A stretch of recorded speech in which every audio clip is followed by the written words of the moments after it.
A mim vem de um tempo que começa primeiro com vinil.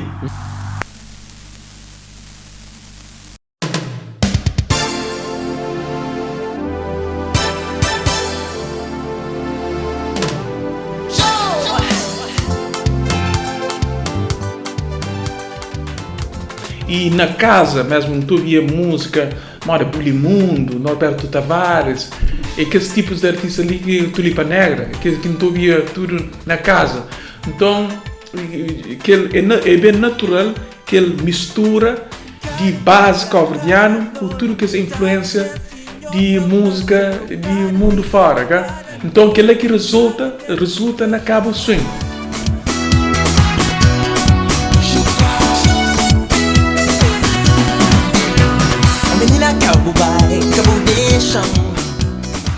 Cabo Swing pode falar, não é só um estilo musical, mas é um movimento e uma nova identidade mesmo. Que nunca te fala, mas nós é só simplesmente cabo-verdiano.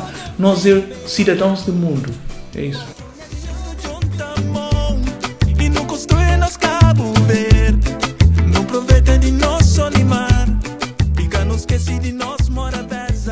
Trabalho as músicas Cabo Verde Abençoado. Foi mesmo bênção, okay? É bênção. Assim, uma música da Cabo Verde Abençoado é um apelo mesmo que não está fazendo também, que não está tipo de uma oração que não está pede Deus mesmo para abençoar a nossa terra, okay?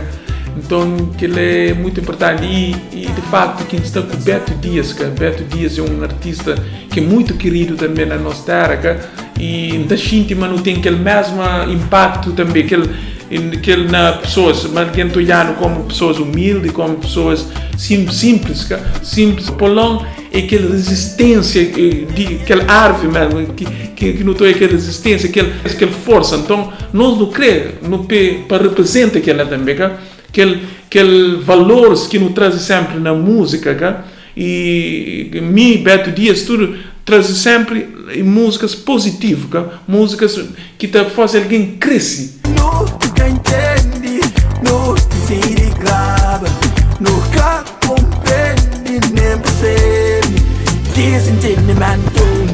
E agora, quase 15 anos depois, nós também lança um novo projeto que chama Cabo Swing, o novo capítulo. E Pamori, que é o nome de Pamori, e Gil Cimero, de 93, lança também Cabo Swing, que tinha músicas de andar, nós africanos, mas gosto de Sototuna lança um outro Cabo Swing, mas com bagagem, o Gil Cimero maduro, Gil Cimero com bagagem.